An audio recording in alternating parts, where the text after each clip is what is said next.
Hello and welcome to Turning Point Tactics for the Metawatch video for the 23rd of March. I'm going to be covering some of the UK events. There's three of us to cover for last weekend. I'm going to talk about some upcoming UK events where you can participate and how you can get involved playing Killteam in the UK. Then I'm going to take a shift. We'll look at the global win percentage, global meta, talk about some of the trends and analysis of some of the teams potentially before going into a new website we're going to look at, which is doing a bit of a player skill analysis, which is pretty cool, and stats analysis of that. So we'll do that. And if you're a subscriber to the channel, stick around because there'll be a tactical tip at the end for you to subscribe benefit and for a Patreon priority question as well, as always. With all that said, let's get straight into it.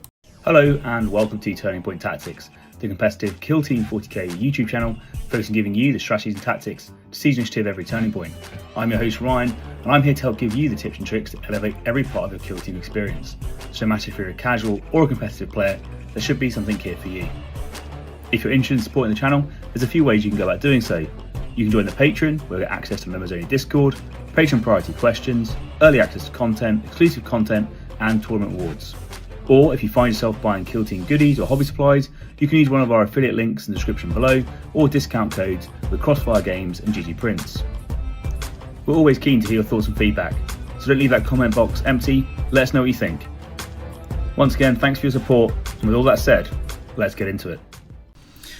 Alrighty, let's get into it. If it seems like I'm a little bit annoyed during this episode, it's because I just recorded the entire thing and then realised that I did it with no audio.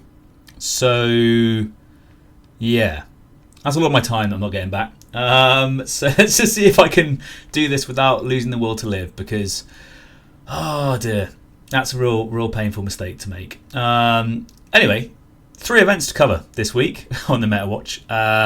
We have the Deadwood out of office event on the 19th of March. It's a 21-player 3-round event. We have the Rolling Zeros, Flayers and Prayers event, 20 players, 3 rounds, and we have the Chester-Le-Geek Spring Killteam tournament, which was 21st of March, 12 players, 3 rounds. So I am devastated by the fact that I just lost over an hour of my time, but don't worry about it, because let's talk about all the stuff I just talked about all over again, like a crazy person inside my own head.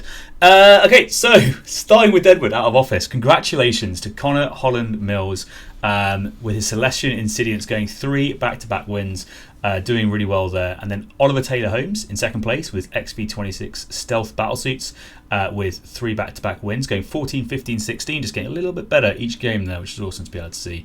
And then finally in first place is Declan Rhodes with his Celestian Insidiance with 18, 18, 18. Nice and consistent, didn't want to change his points at all, just do it nice and easy there.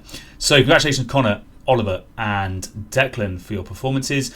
Let's talk briefly about Celestian Insidiance. I think they might be better than I give them credit for when they first came out. I'm debating where they sit on the sort of the meta list. I think that on like, okay, so I think they might struggle into elites on certain maps and missions, because on certain maps they might not be able to take the right tac ops that they want to be able to take, right? So being locked in security and seek and destroy could be really tough for them. But if they've got a good favourable map for that, where they can get a decent plant banner, or they can stage well for envoy, or yeah, that kind of thing, then I think that they can potentially do quite well to be able to do that. I don't know if people are taking martyrs with them.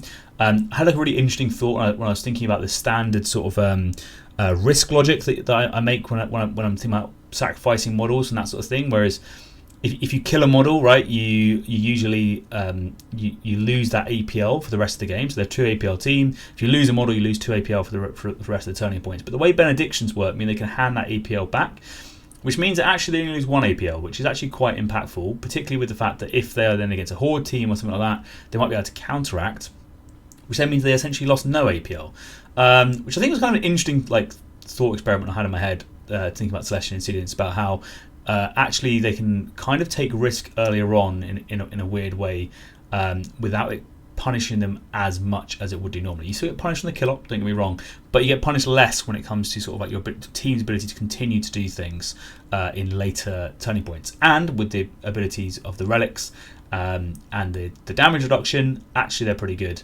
to be able to perform there. Now, one of the things that I've seen people doing with Celestian Insidiance, both anecdotally, from my own perspective, and by listening to what other people talk about, is they're dropping quite a few of the specialists. The Denuncia, the Speak of Her Deeds lady, and the Censure, the Mace lady, to essentially take more warriors.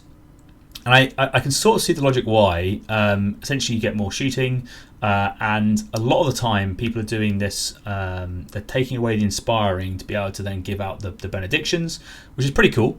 But a lot of the team's durability and strength comes from being inspired.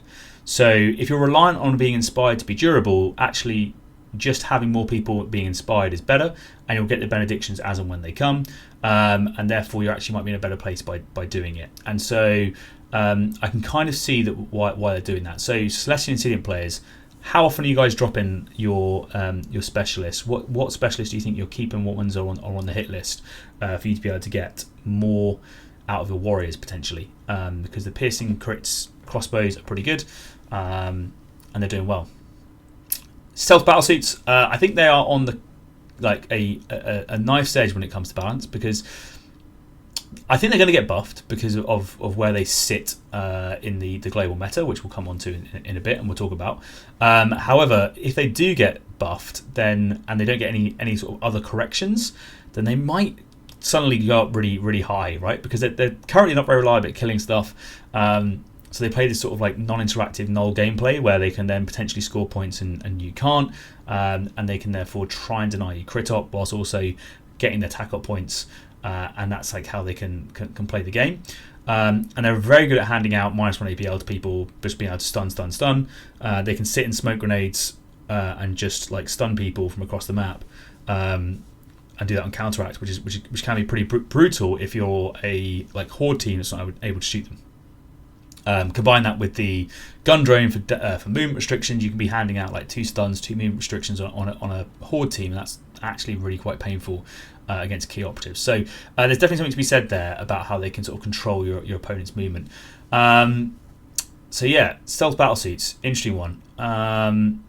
But all that said, doesn't matter, because Ollie with his stealth battlesuits is just rocking 3 straight wins anyway. Connor is doing 3 straight wins with Celestial Insidiants and Declan as well. So congratulations to all 3 of you for your performance at the Deadwood Out of Office. Rolling into the rolling zeros, we'll talk about the top 3 again as we do normally. So in third place it's Nick Collins with his Wrecker Crew, going 2 wins and a single draw to Nassif, who was running with his Battleclade. Great to see Nick doing well again, or continuing to do well, I should say, probably, with his Wrecker Crew. But in second place, it's Jason Abbott with 3 back-to-back wins with Wrecker Crew, just absolutely rocking it. I think, and I might be wrong, but I'm pretty sure this is one of his best performances with Wrecker Crew in a very long time, and he's taken a podium space and second, which is awesome to see. So congratulations, Jason, for doing that. He loves a team that you can just point at models and just say they're getting removed from the game. It used to be Kazkin with elite points, now it's Wrecker Crew. So he's switched from elite points to Wrecker points, and he's back in his happy place, which is awesome to see. So congratulations, Jason, on your performance with Wrecker Crew there. And then in first place, switching off of Kazakin and coming back to his safety blanket of Canoptic Circle, it's Luke Henson taking the first place, coveted first place with Canoptic Circle, showing that really the team still has what it takes to perform. You just got to know what you're doing with it. So I feel like I've said all this before, because I have said it all before. It feels like only a little while ago. Killteam, Killop. That's what I'm going to try to say. Killop versus Canoptic Circle is a challenge. That's because of how many durability buffs they can stack in both shooting and or melee as required. And then that means that they can play a really difficult game to be able to interact with, right? So if Killop's not available to you, essentially, or you're likely to lose Killop, especially if you try and chase it, I often find I get 1 or 2 on Killop against this team, and they're therefore getting 3 or 4. They are then now playing to be able to match your tack up score and match your crit up score. So depending upon the crit up, it can be really, really hard to play Canoptic Circle, and especially if you have bad tack ups into them, then you're really like tough. Like it can be difficult. The difficulty with crit up with them is they're very, very good at playing this sort of non-interactive crit up game where they're going to use their warriors, they're going to use their nodes, they're going to sit back with their gun line, and they're going to throw forwards essentially the minimum amount required, which is going to give you nothing when it comes to kill up, to be able to score their crit up points. And if they go 3-3 on sort of 3-3-3, whatever, and then you're now like looking at maybe 3 on your crit up and 3 on attack up, and you score 1 on your kill up, then they've won, right? Because they'll get an extra point on their kill up, and they're going to be happy. And often what happens is that as you then realise you're losing, you have to throw more models out, you have to expose yourself, and that's when they can really sort of turn up the heat and the pressure, and they can then start getting their kill up points and then start killing you. And that's where you get big swings in the game. So it's a tough one playing against Cryptic Circle, particularly if you don't have attack up that's favourable or a crit up that's favourable to be able to compete with them. And I'm not too sure how you solve that. So I still think their durability and their ability to essentially not interact with the kill up is really tough for a lot of teams to be able to deal with. So if you're playing against them, you really have to have a game plan to think, how can you win crit and how can you deny their attack up? Because if you can't do those two things, relying on kill up is going to be really, really tough unless you're a record crew that can point and delete. But most people aren't able to do that. So there's some thoughts on Cryptic Circle there. Rolling into Chester-Le-Geek Spring Killteam Tournament, in third place is Aiden with his Raveners. As I was saying earlier, or I was saying today, I didn't hear it, I was talking to myself, how good Raveners are to see, how good it is to see Raveners doing well. They're not often too popular in the UK, so it's great to see them taking a podium, piloted by Aiden here with his single loss and 2 wins, and it's great to see them doing well. We haven't seen them much in the UK. I know that Ali down in Brighton is running them quite a bit, but we haven't seen the sort of the popularity or success that we've seen in other nations when it comes to Raveners. So I'm interested to know what else is going on in the global meta and why that's not necessarily replicated here. But it's awesome to see someone taking a team that's not doing too well and perform really well with them. So congratulations, Aiden, on doing that. Now, Mark, interesting double-barreled name there. I wonder if he's related to James or not. But he did three straight wins. That's not good English. He's second place and got 3 wins with his Murder Wing. Not surprised to see Murder Wing doing well. I think they're in a great spot in the meta. I wonder how much this is open versus Team World. I really think there is a big split there between the two when it comes to how well the team performs in those 2 different kill zones. And I think, like, anecdotally, I've seen a lot of players playing in ITD and Team World with Murder Wing, and that's usually where they get a lot of their losses. And they seem to perform a lot better on the open boards, which would be expected. Now, potentially there's some observer bias there. I'm looking for things to confirm my views.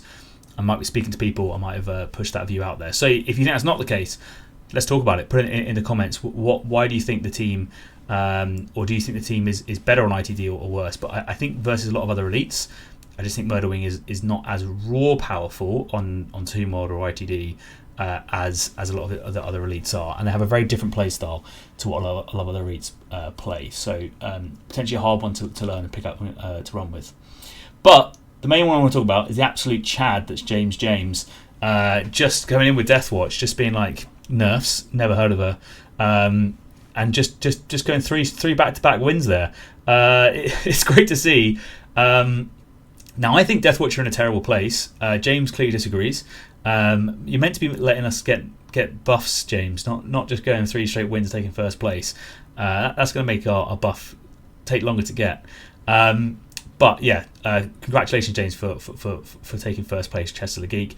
I would love to see some internal balance changes for Deathwatch, right? So I think personally right now the Bombard is bad, objectively bad, in comparison to, say, the Breacher, and I think the Horde Slayer is also objectively bad. And I think both of those guys should have a bit of a glow up. I think the Bombard should just be more focused damage, so just do more attacks on his shell profile, because he's supposed to be an anti-elite weapon. Just make it anti-elite. And I think the Horde Slayer should be able to do more shooting of more things. So if you fire both profiles, if you fire the Heavy Bolter and you fire the Flamer, then both those can cost you 1 AP, allowing you to move Heavy Flamer someone, and then Heavy Bolter someone, essentially using what the Horde Slayer should do, which is kill multiple people. I think that would be pretty cool. I'm not too sure like what else the team would need. I do think now that the fact that the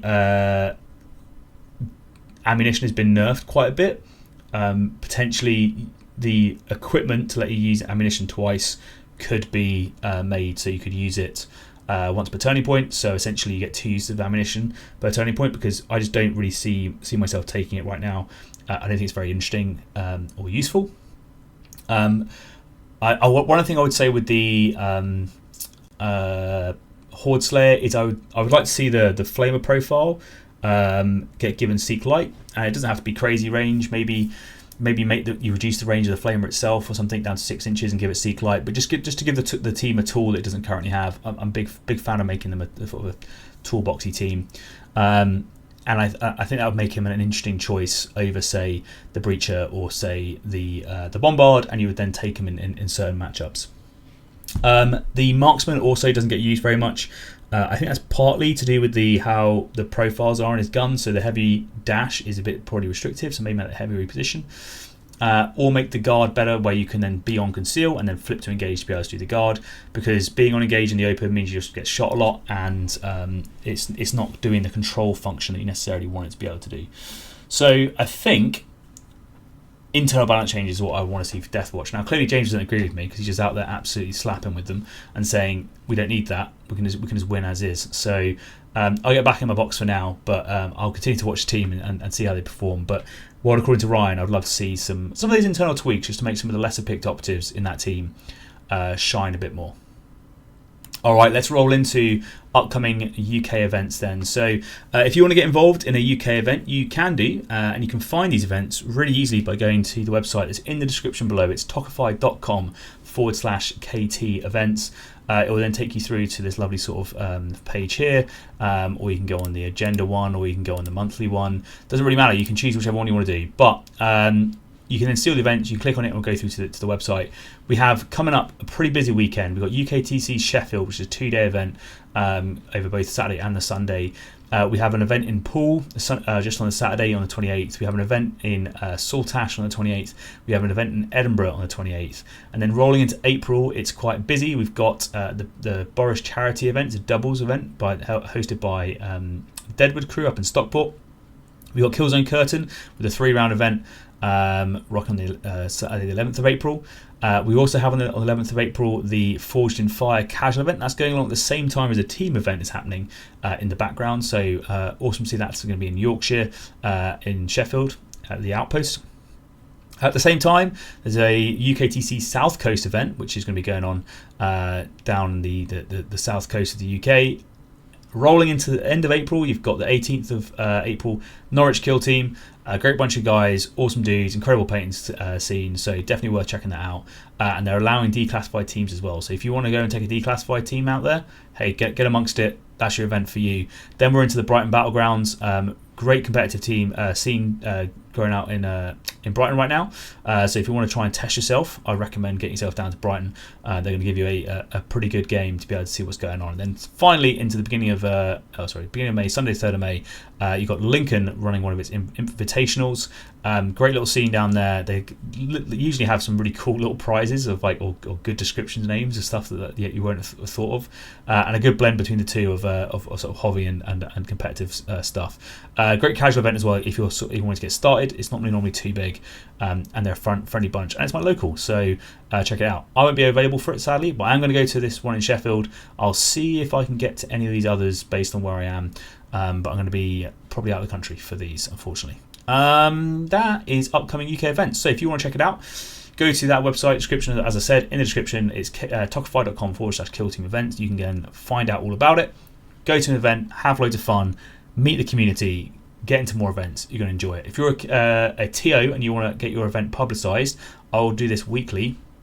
Go to this website, fill in the form. When you click submit event, it will then mean that you can fill it in and it will get added to this lovely list of events here.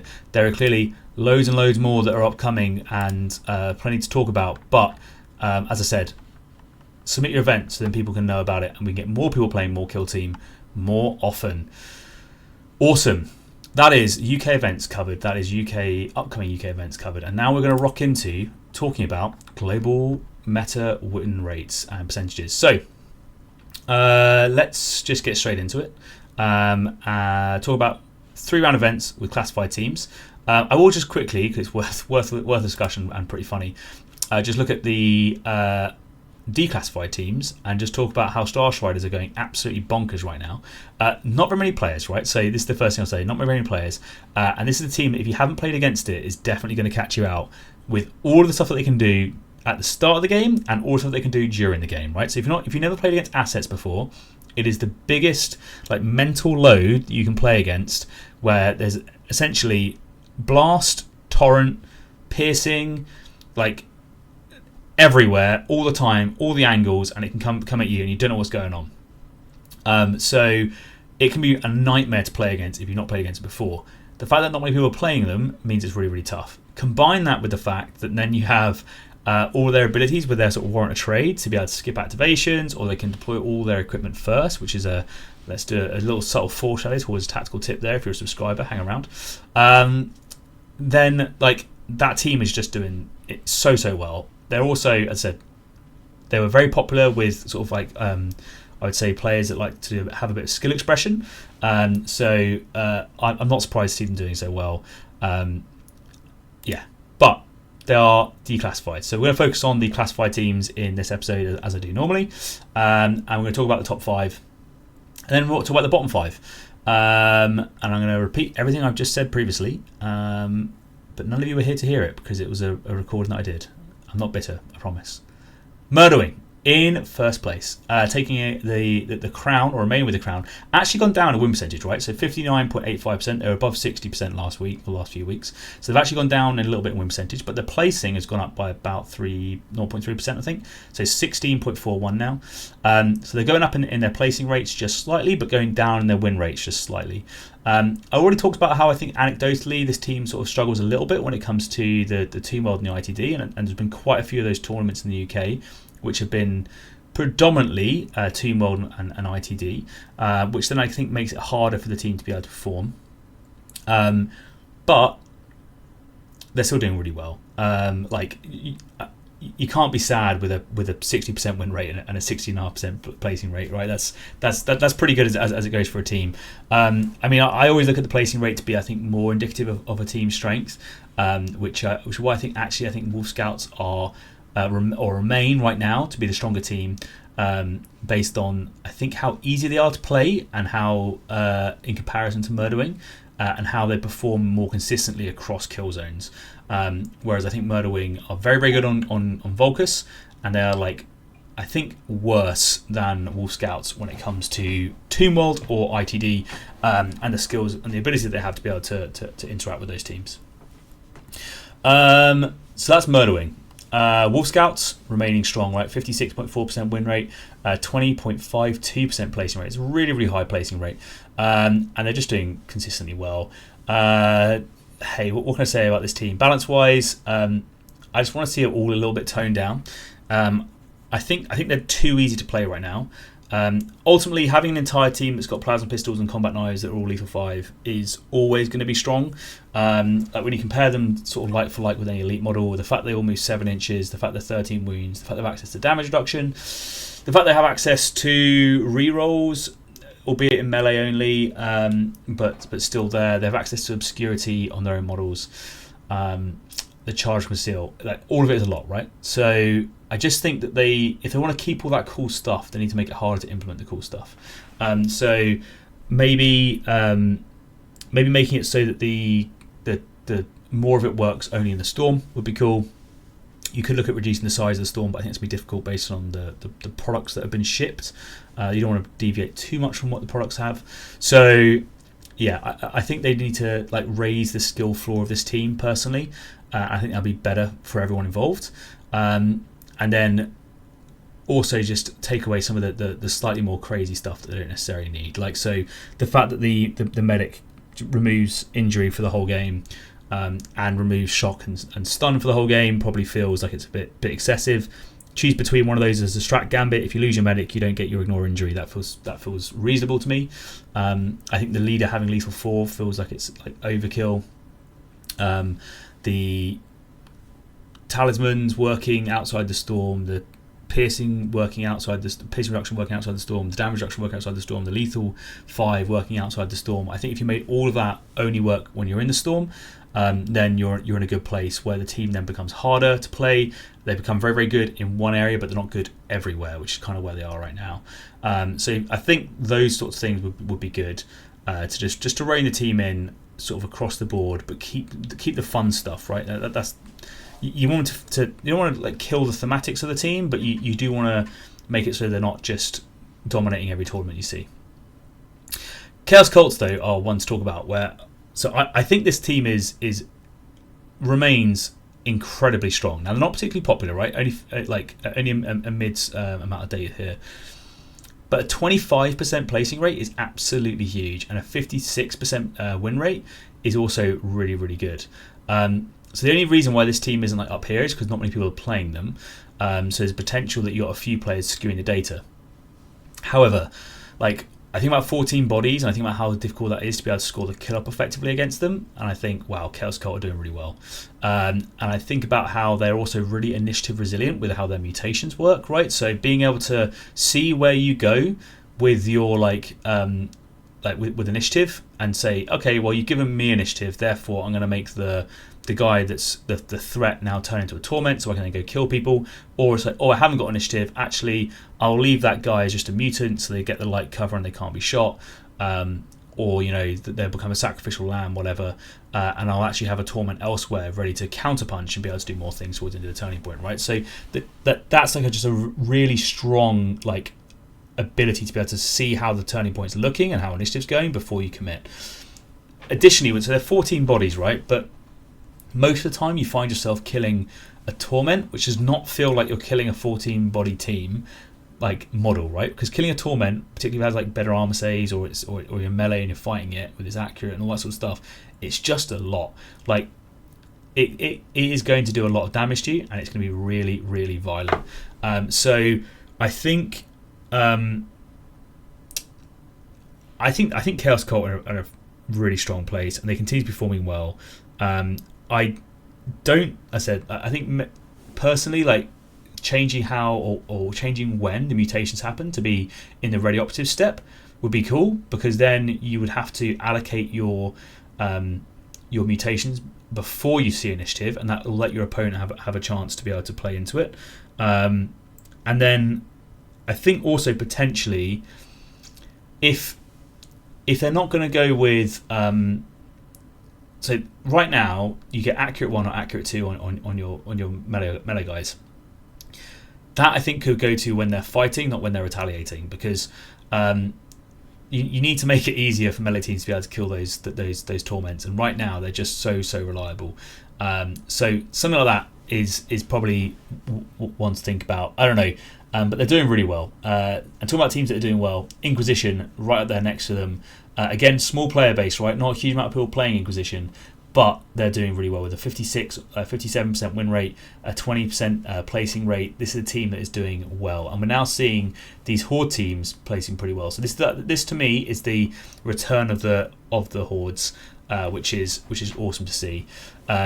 So we might be heading towards the end of the elite dominance in the meta. I still think there'll be a lot of elite players, but the elite dominance might be on the way out. In 5th place, it's Wreckers, right? They're still there. They're still doing well. Loads of people playing them. Good win percentage. Good placing percentage. They're just solid, and they just continue to perform very, very effectively.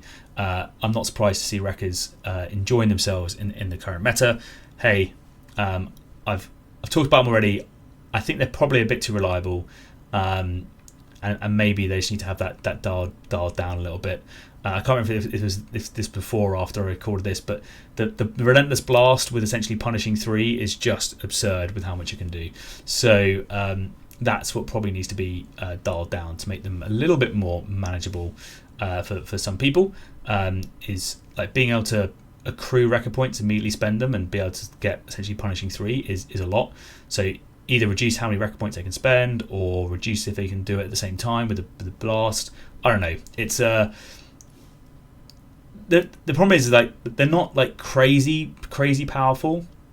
They're just a little bit too good, I think it's because they're a little bit too durable and a little bit too killy.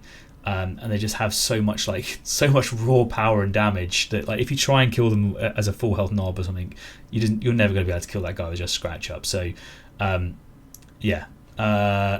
Or you need to change how the tac ops work, because actually it's one of the main challenges is if you're like an elite player, which is where this team skews so effectively, is how you score tac ops against them. So that's part of the problem, right? Is if you can't score tac ops against them. And they're going to absolutely muller you on kill op, and they out activate you, so crit op becomes really difficult as well. What do you do? That's the question, isn't it? Okay, cool. The one that I wanted to focus on, because I think it's really interesting, is not any of these teams, but it's this team, Imperial Navy Breaches. I think Breaches are really interesting right now. Now there's, again, not a lot of players, right? So let's not get too carried away.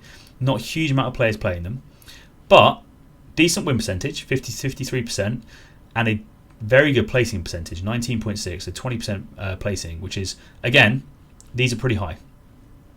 And I was looking at the sort of tools that this team has and thinking about it, and I'm thinking actually that they have a lot of what these teams want to be able to do, right? So they have the accessible abilities that Wreckers have. They have the ability to play really well on Tomb World and ITD with a lot of the stuff that they can do on there. They have a lot of GA2 to be able to put pressure on critical objectives and that sort of stuff and be able to mess around with the activation advantage. And now with the fact that shotguns can slap 4-4, they can actually put out a lot of heat to be able to do some serious damage and put pressure on elite teams. So I think this team is pretty good. That also, sorry, the damage reduction as well, like, they hang around, right? So I think it's the team to watch. I think Breaches are a definite team to keep an eye on, because they've historically struggled into elites. That's been, in my opinion, what holds them back is the fact that elites are really tough for them.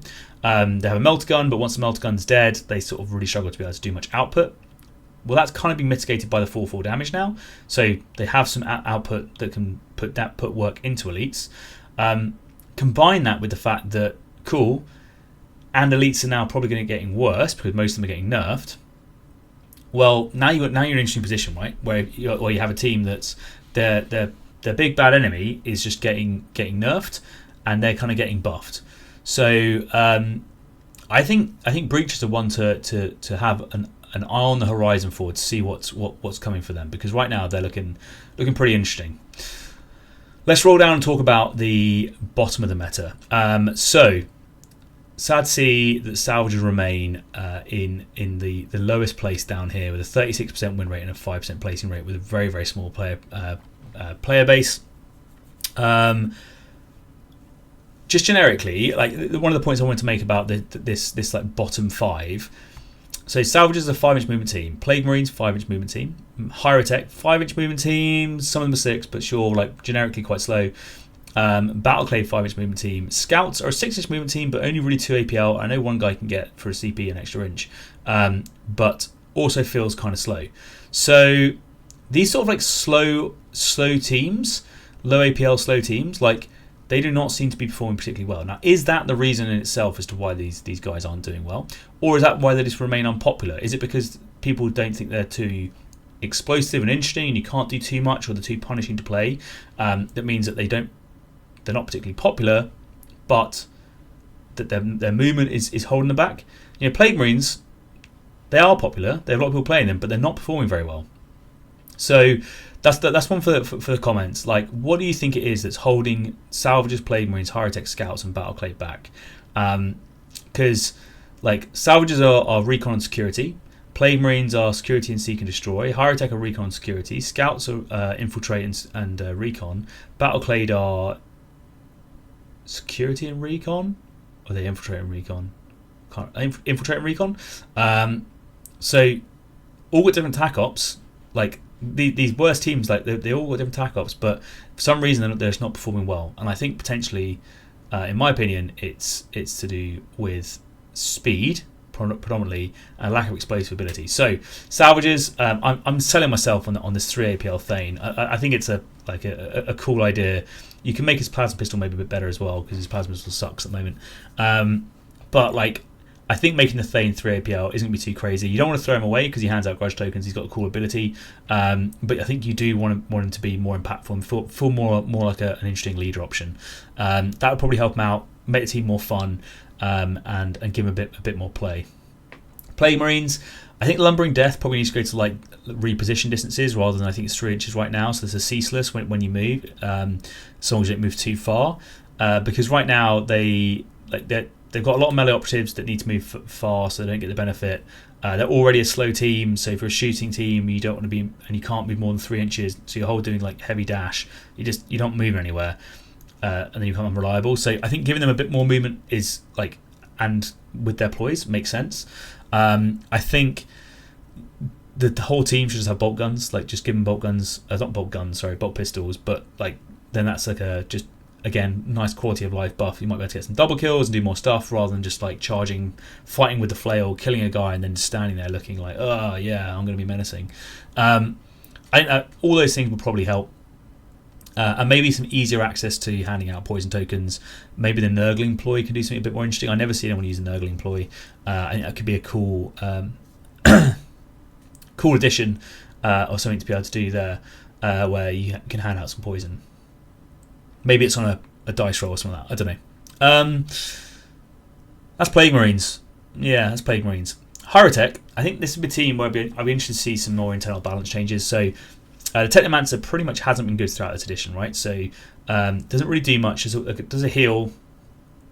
He can make someone's arm like get damage reduction. But I wonder if it would be better if that damage reduction also meant they ignored injury. Pretty sure it doesn't do that at the moment, but no one ever takes Technomancer, so I don't know what he does. But giving him something else just to make him a little bit more interesting and a little bit more of a pick would be cool. I also think potentially he could be the melee guy, right? So his other ability right now is like Augment Weapon, I think it's called, or something, where you essentially choose some benefits and you either get up to the shooting or the melee of an operative. I think you could give it so it gives both, because if he could be like the counter melee pick guy, or like this is how you get your guys to be good at melee, but they also get shooting buffs, then I think it'd be interesting. And then you have like a 3 APL. I'm going to charge, fight, and they've got a decent fighting profile, and then shoot someone with a decent shooting profile. Hey, that's kind of cool. Because I look at like the Psychomancer, and I'm just like, I don't think that guy wants a buff. He's on the cusp, right? Like if he gets buffed, he probably becomes broken. Right now, he's just kind of like okay, but you don't want him to become like too good. So he sits in that horrible middle ground where I'm really not too sure what's best to do with him. And Chronomancer is probably right now the main pick for you. So I think maybe looking at the others and just saying how do you make them a little bit better, or the other Technomancer, and just get, as he's the one on the box as well. I think that feels like he should probably be pretty good. Looking at scouts, I think it's their, like, again, access to APL mods. They have a bit more of that now, but like the leaders can be quite restrictive. But I wonder if actually that their main challenge is how they deal with elites.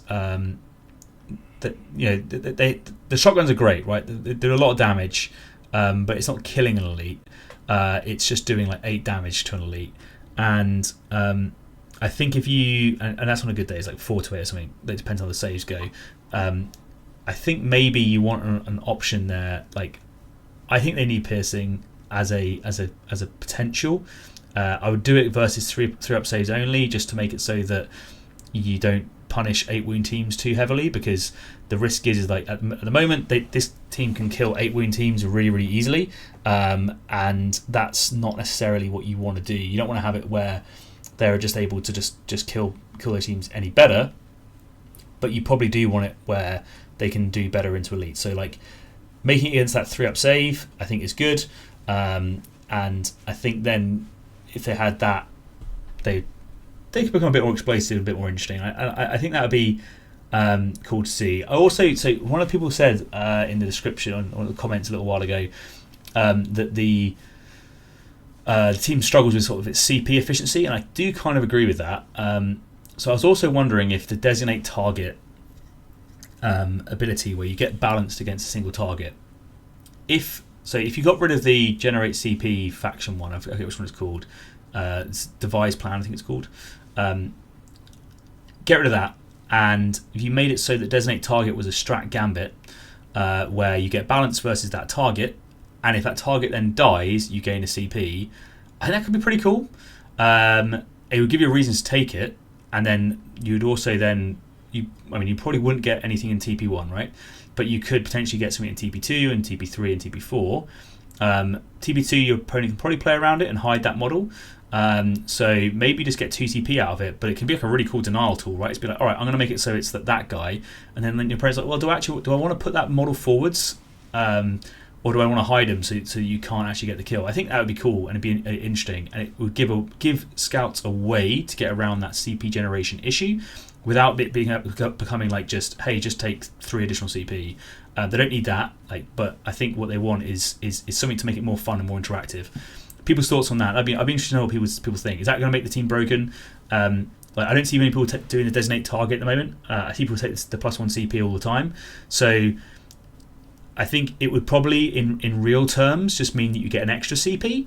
You might get an extra 2 if you're lucky, but you also get balanced on a single target, which I just think would be interesting. Thoughts? Cool. That's Scouts. Battleclade. Battleclade. This team, I think, needs a lot of help. I think at the moment they're not durable enough. They're not quite durable enough. They're not quite killy enough. They hit on 4s. They don't have many rerolls. Their durability buffs on a 5-up, which just isn't very likely to happen. And it only works on normals. No, I think it works on both. I can't remember, but it's on a 5-up. Yeah, I think they lost their spur ability, right? The ability to do a free dash. So everyone can now move 2 inches. That's kind of cool, but they can't do that. So they're slow. They're not that durable, and they're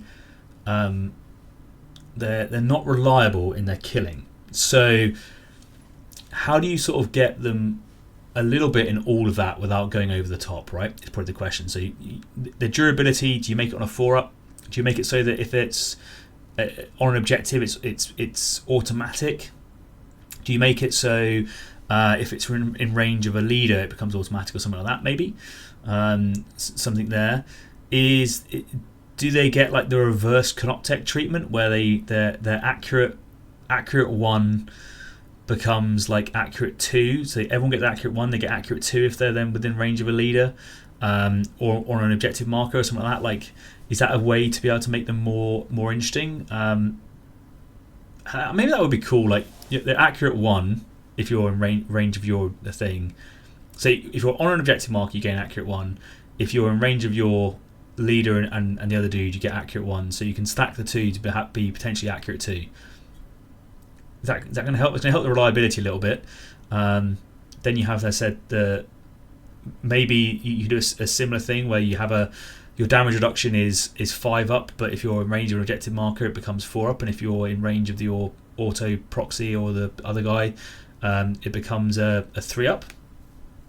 So if you're all in the network in the right places, then you become more durable and more killy. I guess that's kind of cool. I don't know if it's good or not. I don't know if that's what the team needs. I don't see this team getting played too much. So the Battleclade players out there, do they sound like good ideas, or do they sound like crazy ideas? What are you lacking? Is it the fact that your comms is essentially just a random thing at the start of the game? Should that just be once a turning point, you just get it? I don't know. Thoughts. That's pretty much it for that though. So that is talking about underperforming teams, overperforming teams. Did a bit of a look-see there. I forgot to say this. I always twist this. None of this work is my work. The fantastic work has been done behind the scenes, and the owner of the Pretentious Plastic Ops is Smiles, Eyes and Gunfire. He did an incredible job putting all this together. So thank you very much to him for doing all this, because without all that work, none of this would be available to any of us, right? And this is such a useful resource. It's unbelievable. And I'm only touching the surface here. You can go into the matchups, as I said. You can look at the placing data. If you want to be able to see the placing rates, which I think is a really interesting one to be able to do. This I think is actually a really good indication of how teams are doing, and to me might be more valuable of a assessment than maybe just win rates. But rankings kind of pulls them both in. But I believe he has also been helping other people with other projects, and one of those other projects we'll look at now, which is another stats website, which the description, the link to will be in the description below. But it's a project that someone's been working on, which is really cool to see. And I thought it was just interesting, right? I just thought it was a very interesting thing to talk about and look at. So this is again a very similar method. It's not all the data, but it's taken a lot of data since essentially 21st of January this year, and they've done some really cool analysis. And I just want to show you some of the bits that are on this, and I might do a bit of a deep dive video on this in future where I talk about it a bit more, but I just thought it'd be cool to look at. So 5,098 games of data. They've calculated the average player scores 11.94 points, with 3.25 on crit, 3.22 on kill, and 3.5 on tac op. So generically, kill op is the lowest scoring by a little bit. Then it's going to be crit op. Then it's going to be tac op. So tac op's the highest scoring right now. And primary op is scoring around 2 points. So most people are good at selecting their primary op. So it's interesting to see that's kind of where things are at. And then essentially they've taken the data and the difference in win rate. So they've done a bunch of calculations. So basically they've taken the pick rate, which is how often the faction is picked, and it's then used as a bit of a calculation tool. They've taken the raw win rate, which is essentially the faction's win rate, not including mirror matches, so just be aware of, which is the same as what Potential Splatter's Ops does. And then the expected win rate, which is the win rate we'd expect based on the skill level of players who play this faction. A faction played mostly by strong players will have a higher expected win rate. So this does some next level analysis, which looks at the players that actually play these teams and looks at their win percentages, which is really cool. And then the next thing they have is the difference in win rate. So this is the difference between the faction's actual win rate and the expected win rate based on player skill. Positive means a faction that overperforms expectations, negative means it underperforms. So this is really interesting. So Murderwing it feels like this sounds almost harsh, but like the stats reckon that the players that are playing this team should get about a 49.8% win rate based on what they've done. However, they're actually achieving a 62.35%. So they're performing 12% better than they should be based on their stats. So clearly something problematic. Similar for Wolf Scouts, right? So pick rate, it's got its raw win rate, expected win rate, and it sees that it's 8.6% above. So Murderwing performing way better than Wolf Scouts. Inquisition, it goes down to that they're performing like 6.89. And I think it's just a really interesting analysis, because this to me is like a next level tool to be able to show you what teams, how teams are performing and how you'd expect them to perform. So Chaos Cults, 3% better. So according to this, and these stats they've got, that the most broken teams right now are Murderwing, Wolf Scouts, Incorruptible Agents, Mandrake, Sanctifiers, Canoptic Circle, Chaos Cult, Wrecker Crew, Fartle Kimband, Hand of the Archon, Felger Ravagers, and then I would say that 1% above is pretty negligible. But I think that's a really interesting analysis, and you can see the teams that are doing poorly, and poor Scout Squad, they're down at minus 14%. So, but based on the win, the skill level that is associated with those players, it should be a 52% win rate team, and they're down all the way down at 37%. So it's 14%. Hierotech Circle down at minus 13. Battleclade down at minus 12. Plague Marines at minus 9. Jaegers down at minus 8. Ratlings minus 6. Stealth Suits minus 6. Now this makes it really interesting, because teams so if we look at Hunk and Jaeger, sorry, I didn't quite done. So in the other stats, they look like they're the worst team in the game, but actually, based on the players that are playing them, they're only performing minus 8%, which is still pretty terrible, don't be wrong.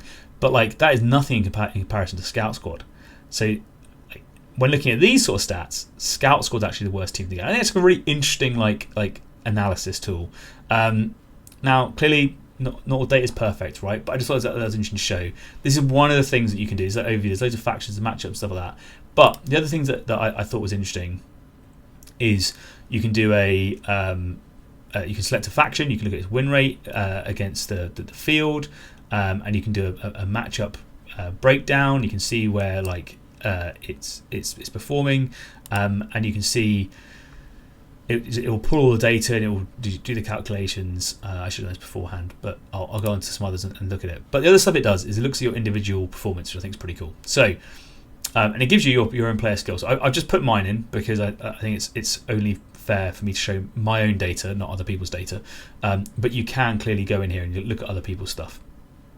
So this is the games that I have played since this data cutoff point, which I think is, again, interesting to show. So it's got my Angels of Death performance, who I've played against, what the outcome was, and same here. So who I've played against, there's my draw, there's my loss, these are the wins, and I assume this is points differential. And then so it says that based on this, my win percentage with Wolf Scouts is 87.5%. With Angels of Death, it's 85.7%. And my average margin, so how many points or how much better I'm scoring than average, is plus 5.4 on the average. And with Angels of Death, it's plus 6.86. And that gives you like an awareness of how you're doing. Now, the other one it does is into this is it shows you number of games, your ITC points, the win rate skill, and the margin skill. Confidence is low because it's not that much data, right? But so win rate skill, how much this player outperforms their faction baseline win rate expressed in logarithmic odds. Positive wins more than expected, negative wins less than expected. So I'm winning more than the faction win rate would suggest. But clearly, if I'm playing like really strong teams, then that's going to be a really high win percentage, right? So because the teams, so generically Wolf Scouts are doing well. If I'm playing Wolf Scouts, you would expect me to be winning more because I'm playing with a strong team. Therefore, it's saying, hey, you're actually only winning a little bit more than that because of the player thing. The margin skill is how much this player outperforms their faction's baseline score margin per game.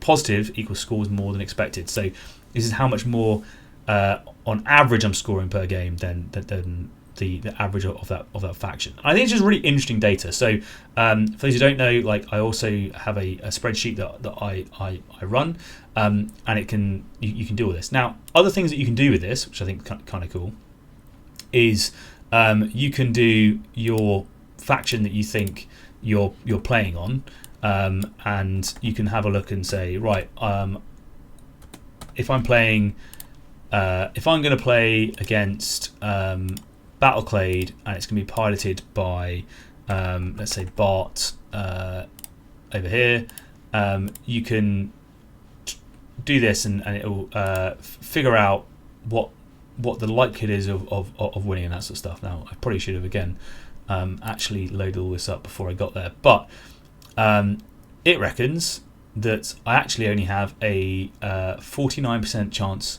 of winning that game. And that's really interesting, right? So that's taken on Bart's skill level, my skill level, the power levels of these two teams. It reckons that I only have a 49% chance to win against Bart. It also reckons that I'm going to lose like the average, an unknown player, the baseline player with this faction is only a 29% chance to be able to win. But it reckons that if I'm playing Angel's Death against an unknown player, I've got a 70% chance of winning. Which I think is really cool, right? So like you can have a look and see based on the generic stats what you do. So I think this could be really interesting when it comes to teams, right? So you can actually like put in all these things and you can see what you think based on the data, the likelihood is of people winning based on the average performances of teams and all that sort of stuff. Now, there's clearly way more to it than that. But I think as a tool, that's so cool. So I'm going to do a bit more analysis on this because I want to dig into it. But I think it's a really, really interesting tool to have access to particularly when it comes towards team tournaments and that sort of stuff. People can potentially use this to be like, all right, you can put in all of the people's names, all their factions.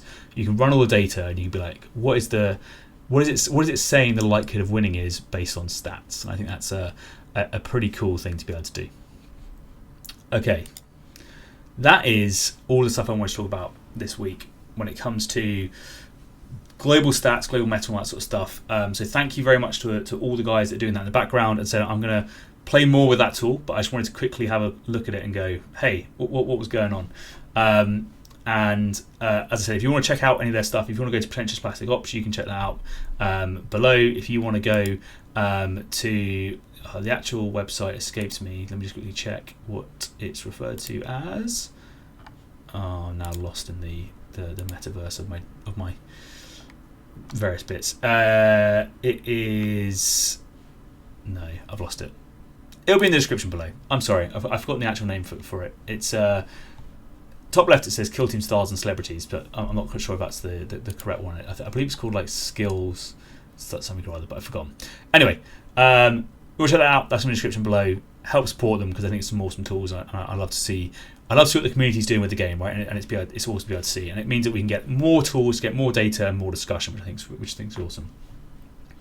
Okay, so that's all of that done. Right, let's get into the tactical tip for the week, which I did some foreshadowing about when I talked about some terrain and that sort of stuff. But this is for subscribers, so if you're a subscriber to the channel, thank you very much. This tactical tip's for you. If you're not a subscriber to the channel, please consider subscribing. It really does help me out, and it means that I can get this to more people. It helps grow the channel. It's really, really good. All you have to do is click the button, and that's it, and you get access to these. So if you haven't subscribed yet, see ya, thank you, I'll see you next week.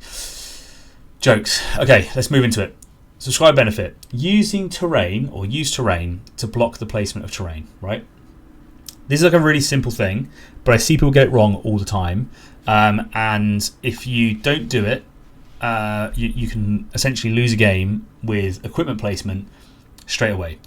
So, for those who don't know, the majority of equipment placement has rules where if you place some equipment down, equipment terrain feature, you can't place other equipment terrain features within 2 inches of it. So, if you have your razor wire or you have your barricade, razor wire is a good example of something that you want to place to seal off a particular route or avenue or whatever. You want to use it in that particular sort of role. If you delay in putting that down, like if you put a ladder down first that's in your deployment zone, your opponent can place a bit of terrain to zone out 2 inches of where you can place terrain, right?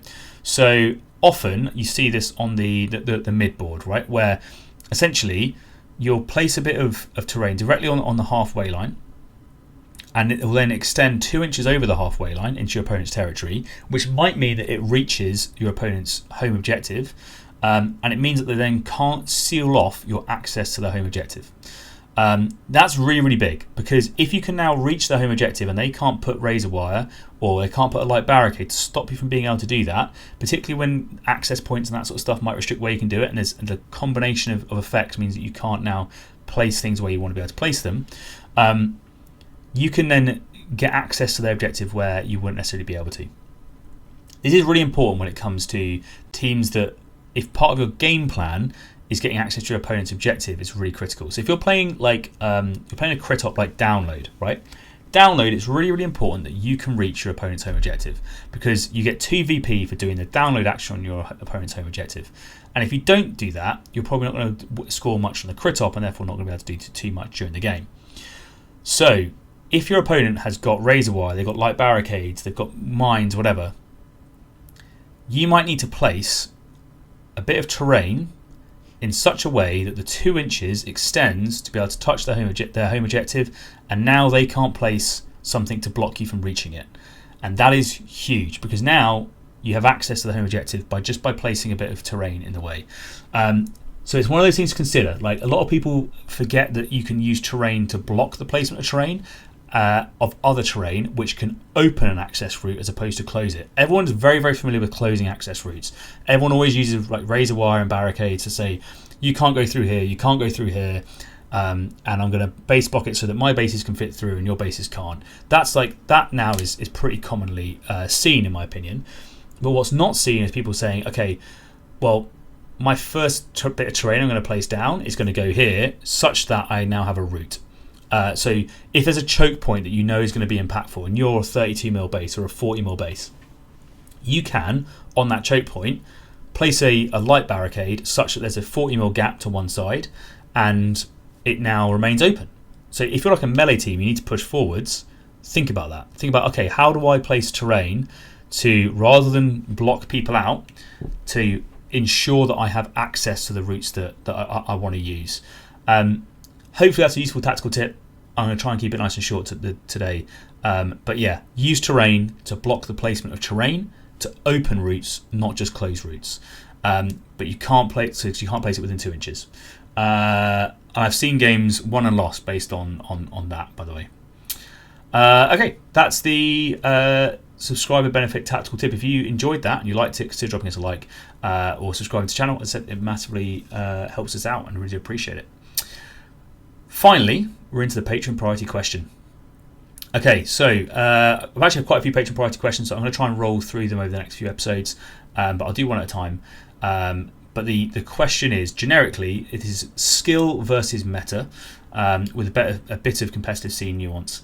So the question goes like this. From a player development perspective, is it better to play strong factions to maximise results, or weaker ones to develop deeper skill expression?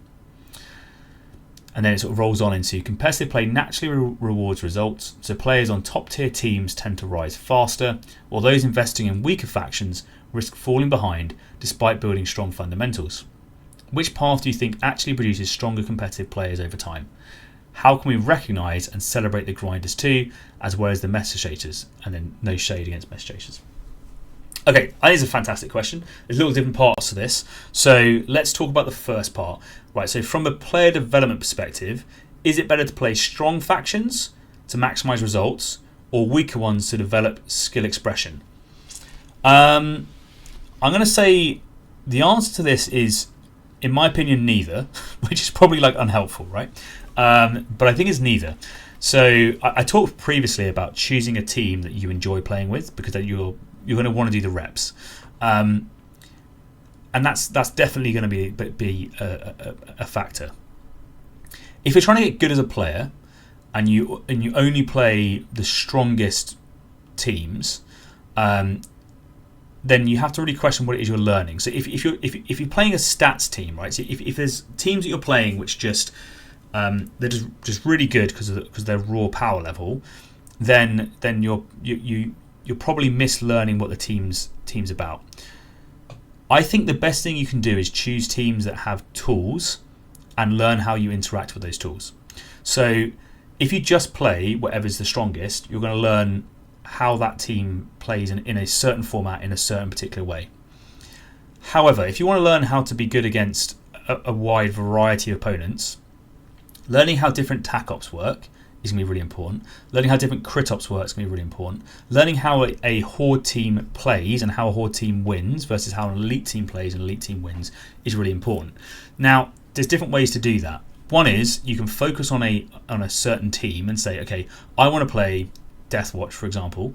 I'm going to see how elites interact with these other teams, right? So how does an elite team beat a horde team? How does an elite team beat a mid-range team? How does an elite team do this? And you can then learn all the lessons with that.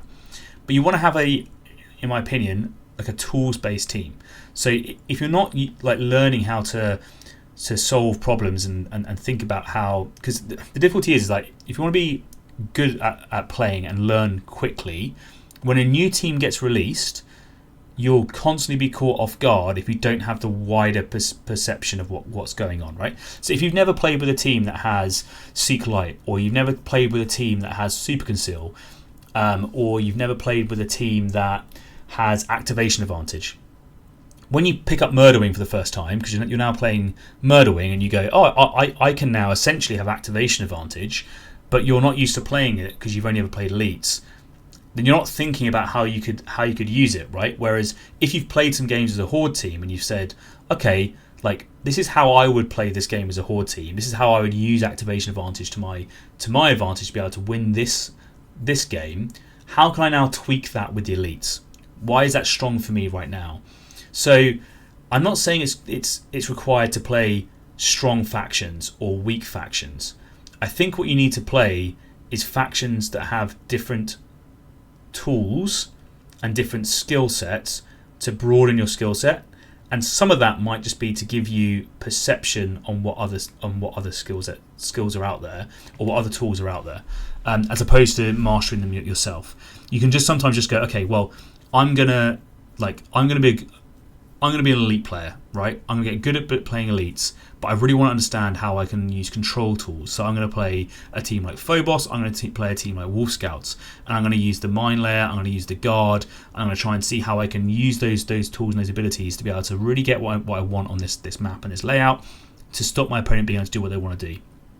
Okay, I'm actually not doing too well in melee right now. So I feel like I'm not understanding how to do that, but I'm an elite player, so I want to play a melee focused elite team and see how I can do well with that. So I'm going to pick up Nemesis Claw for a bit. I want to see how I interact with that. Is there certain tools that they have? How do I do the ping pong ability to be able to maximize use of that? I'm going to use Infiltrate now, Infiltration Tac Ops, to be able to understand how that works. I've done a bit of recon with Wolf Scouts, I've done a bit of infiltration with these guys. Okay, now I see where it's strong. I see what I'm trying to do. Now I'm going to switch on to Angels of Death. I'm going to play those for a little bit. I'm going to focus on security and seek and destroy. I'm going to figure out how those play, what tools they have differently, how does that change stuff. You can use these sorts these teams. Now within that, Wolf Scouts, sure, right now one of the strongest teams. Angels of Death is sort of doing okay. Nemesis Claw is doing okay, but they're not the most broken teams that are out there, but they have different tools, different tac ops, and that sort of stuff. So if you want to develop as a player, I think looking at it from that perspective is really key.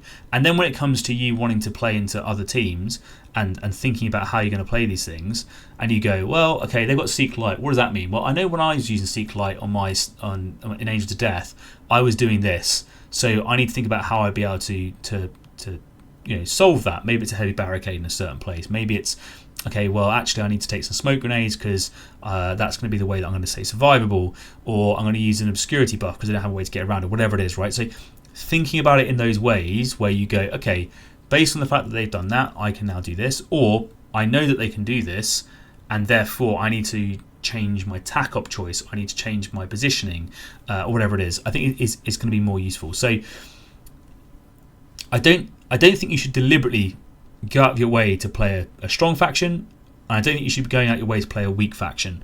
I think you should be playing factions to develop the skill sets of the player that you want to be.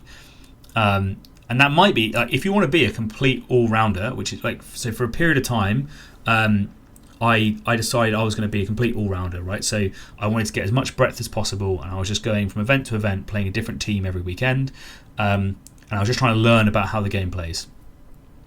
And now I'm doing, this time around, a bit more of a focused thing. I want to get really good at playing elites. That's what I want to do. I want to be an elite player. So I'm trying to focus my play style on being elites. I think you can do the same thing with any team, right? If you're a horde player, play it with hordes. Play the security archetype, play the infiltrate archetype, play the recon archetype, play the seek and destroy archetype. Figure out how to make it work. Figure out what's strong about it, what's not strong about it. And then when a new team comes out, you're going to be able to rapidly analyze it from all those perspectives and figure out how you would maximize the play of that team to be able to get results. Now, yes, if you play stronger teams, you're more likely to perform better at a tournament. But I guess this comes straight back to. Let's go back to the this sort of where do I have it over here? The player versus faction percentages, right? If I do players, this one. So you want to try and generate this, right? You want to try and generate a positive win rate skill and a better margin, right?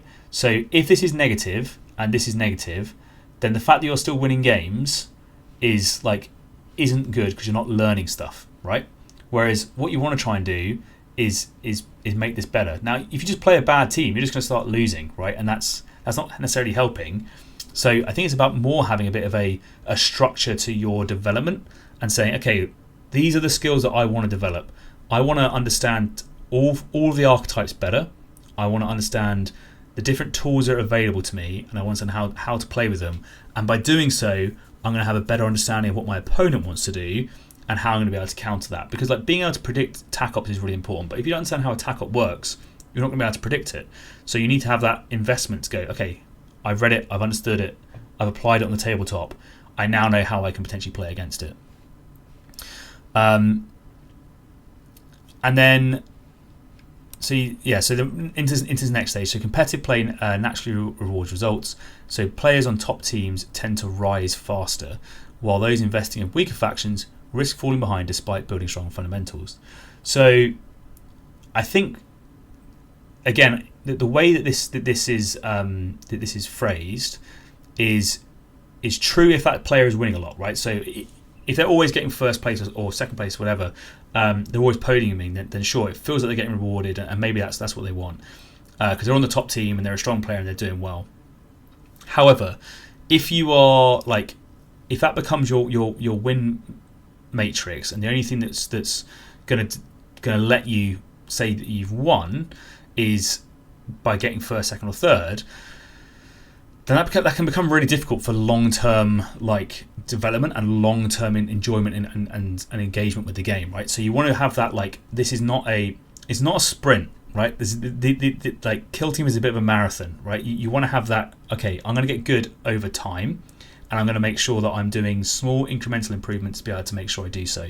So for me, if I was to sort of summarize this, I would say get your record your stats from tournaments and games, record the maps you've played on, record the missions you've played, and start developing all of the areas, not focusing necessarily on a particular faction for power level reasons, but focusing on the faction for tools and for development reasons. So I'm going to play this faction because of its archetypes, I'm going to play this faction because of its tools, and I'm going to play this faction because of its mod or whatever. So like, you can say, I want to play Murderwing to understand about their movement shenanigans and the fact that they're a melee team and the fact they have this ability to go last. Like, that might be why you're playing them, and that's totally fine. Or you want to learn about recon, for instance. And then you go, actually, now I'm going to play a different style of team. I'm going to play Wolf Scouts, and I'm going to play it in a different way. I want to play with a more restrictive sort of like play style. And then also, when you're doing it, like, structure your practice games. Okay, I'm going to play Wolf Scouts on Volcus. I'm going to play Wolf Scouts on ITD. I'm going to play Wolf Scouts on Tomb World. I'm going to play them on WTC terrain, whatever it is, and mix up your practice so you then know where you're good and where you're bad, and you then see how those things play out differently on each of those different styles and maps. And then finally, so which path do you think actually produces stronger players over time?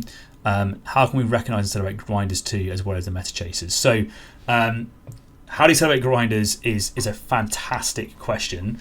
I would love to say this. I think actually the tools that we're seeing now, I think, is a really good way to be able to potentially do that. So locally at a club level, I think you can do some great stuff, and I think there's some good examples of how clubs are doing this, where you can say, all right, let's all take a snapshot at beginning of like, let's say beginning of April, everyone takes a snapshot, April Fool's Day. Where is your individual win rate, skill, margin difference based on the faction you play and all that sort of stuff? And then like roll on 2 months, 3 months later, and then do another snapshot and see if you've improved or if you've degraded. Now, clearly, if you're jumping between factions to learn stuff, you might see initially that your scores are going to go down, right? Because you've picked up a new team, you've picked up a new skill, and the fact that you're not doing quite as well is almost to be expected. And then you'll see then maybe it progresses and you go further on. The other thing that like plays into this, which is something that like is really difficult to quantify, but when you lose matters, is probably like an easier way of describing this. So if you go to a 4-round event and you lose game 1 and you lose game 2, generally game 3 is going to be pretty easy for you and game 4 is going to be pretty easy for you, because you're going to be playing into those repetitive losing brackets, and therefore you're more likely to win those games. However, if you like win game 1 and you win game 2 and now you're into game 3, well, you're now fighting someone with an undefeated record, that's a much harder game, right? So like going 3 wins and a single loss at the end versus 1 loss and then 3 wins, they look very, very similar on paper, and a lot of the time that they are very, very similar. But the former 3 wins and a loss had a much harder tournament than 1 win and 3 losses. 1 loss and 3 wins, if that makes sense. People refer to it as submarining and that sort of stuff, and there's a whole strategy about it if you want to. But like where you lose in a tournament matters. So again, tracking your own data a little bit and saying, all right, when I first went to tournaments, I was losing my first 3 games and then winning 1. Cool. Now I win 1, lose 1, win 1, lose 1, or maybe you win 1 then lose, or lose, win, lose, lose, and you think to yourself, oh, like I didn't have a good a time. You can finish with the same win percentage, but you could have learned more and had higher level games and have been performing better, if that makes sense. I won't explain that too well. The other thing that's really tough about Killteam and about competitive games in general is everyone is learning all the time. And so you get all these you're developing as a player and you think you're really good, and you can be isolated in your meta, right? So maybe you've got a few key players that you play against and play with a lot, and you don't realise how good you've become until you travel outside of that circle, right? And this is where this is why I say to people, going to tournaments is so good.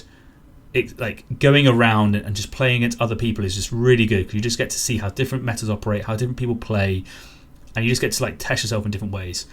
But you're the skill group of your group. Everyone might be everyone might be going up, and everyone in your group is rising, and it feels like you're then not progressing because you're going up, but everyone else is going up at the same rate around you, and that can be really difficult to see, right? But that you can start looking at by margin of loss. So if you're playing against strong players, and the first time you played against them you lost by 12 points, then the next time you played against them you lost by 10 points, then you lost by 8, and you lost by 6, and you lost by 4, you might say, I've lost against this. I've played this guy 10 times and I've lost 10 times. I've not learned anything. I've not progressed. But if the margin of loss is getting less every single time, then you are improving. It's just not immediately obvious. So you need to do that little bit of analysis. So I think there's ways to do that locally. Where I said you could do this sort of snapshot. You can have a look to see what's going to happen. You can do best in faction. You can do best in archetype, best Imperium. All that sort of stuff is great ways of doing it. I think generically, I like it. So I went to Goonhammer last weekend, the weekend before last, whatever. One of the things that was cool, which I recommend doing as well, is first, second, and third they get awards, right, when you go to a tournament, and then you then do things like best Imperium that's outside of that, best Xenos, best Eldari, whatever, best Chaos, There's other awards that I've seen, which is aggressively average award, where it's the person that comes directly in the middle gets a prize. Things like that, right? There's ways to do it where you say, yeah, based on this faction you've done really well.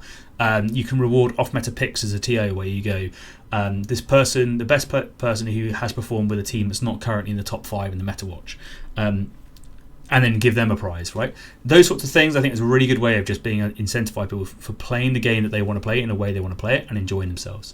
But part of that also has to be that you have to set your own win conditions that is not reliant on you winning the tournament. And so I think if you can do that as part of it, then you'll have more fun and more engaging or engagement in the game. And if you're playing a team that you enjoy, you'll enjoy more of it as well. So skill versus meta, in my opinion, I think you should focus on skill, but that doesn't mean that you don't have to play a meta team. It just means that when you're choosing those teams, you think about why you want to choose that team, what that team's going to teach you, and what's the benefit of that of playing that team for that event. And it might be that you say, "Yep, I'm going to play elites is my example at the moment. I'm going to play elites, but I'm going to take 4 different elite teams to these 4 different tournaments, and then I'm going to learn these different things with them." Because you'll see, if I go into my stats page, I play a lot of, like, if I'm playing Recon, I play a lot of Retrieval. If I'm playing Security, I play a lot of Plant Banner. If I'm playing Seek and Destroy, I play a lot of Dominate, right? So I'm playing these, like, consistently similar archetypes, and I often use the same tools during those games. So I like to play different teams to mix those tools up. So one of the main reasons I want to play Scouts at the moment, not Wolf Scouts, but the actual Scout squad, is because I really want to learn about Infiltrate. And I want to learn about, like, having a few extra activations. I want to learn these additional tools and how they work, and I really want to understand how choosing between Infiltrate and Recon, when you have those two options, like, how does that feel and play in different maps and different environments. But it's not necessarily an elite team, so maybe I should pick up Nemesis Claw for a bit and run with them to be able to learn the same things, right? So this is what I'm trying to, like, get at is there's ways to do it, and I think tracking your data, building a sort of a training path, taking a snapshot of where you are now and a snapshot of where you are in future, I think it's going to be a great way to be able to see that improvement. Look not just at the overall win percentage, but look at the when you won games and when you lost games. Are you losing games later in a tournament, therefore you played more undefeated players and have had a harder time? Is your margin of loss or margin of victory, like, increasing, decreasing? And remember that potentially all of your player group that you're playing with regularly, if they're playing as much as you, they're probably getting as much training and as much practice as you, and therefore they're getting just as good as you are in that rate of time. And then really what that comes down to is an individual's ability to learn quickly, which will be a debriefing one to talk about another time. Okay, hopefully that answered the question. I appreciate that it wasn't the answer is X or Y. It's the answer is Z, and I'm sorry that's, like, it's not as clear cut as maybe people had hoped.